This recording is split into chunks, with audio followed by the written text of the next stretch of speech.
Hello guys, আমি আজকে একটা গাছের সন্ধান পেয়ে গেছি।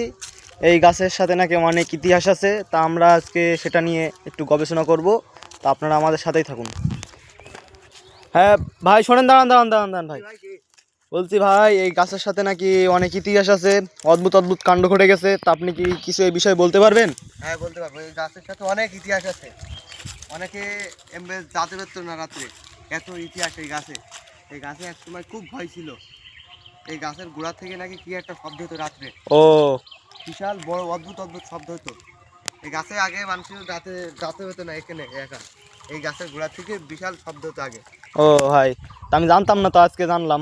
আর আমিও জানতাম না তো। আমি আপনার এই কয়দিন আগেই শুনেছি। মনে করেন আমি জন্ম হওয়ার পরের থেকেই আমি শুনতে পেয়েছি যে গাছের বিশাল ইতিহাস জড়িয়ে আছে। একজন নাকি এই গাছ থেকে, ওই খেজুর গাছের ওই পাশের থেকে গলায় দড়ি দিয়ে মারা গেছিল।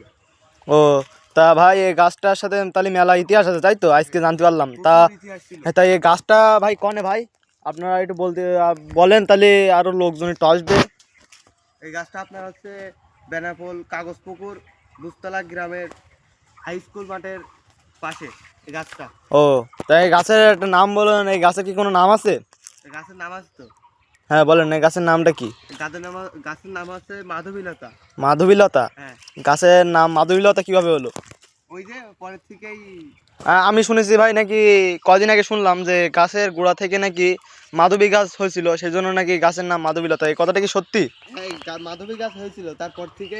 তারপরে একটা মেয়ে এখানে এসে আত্মহত্যা করেছিল গাছের সাথে। ও তারপরে এই মাধবী এলাকা গাছটা তো পবিত্র গাছ, ওই জন্য ওটা কেটে দিয়ে হয়েছিল। ভাই, আজকে নতুন একটা সময় হলো, আমরা জানলাম, ইতিহাস জানলাম, আগে জানতাম না।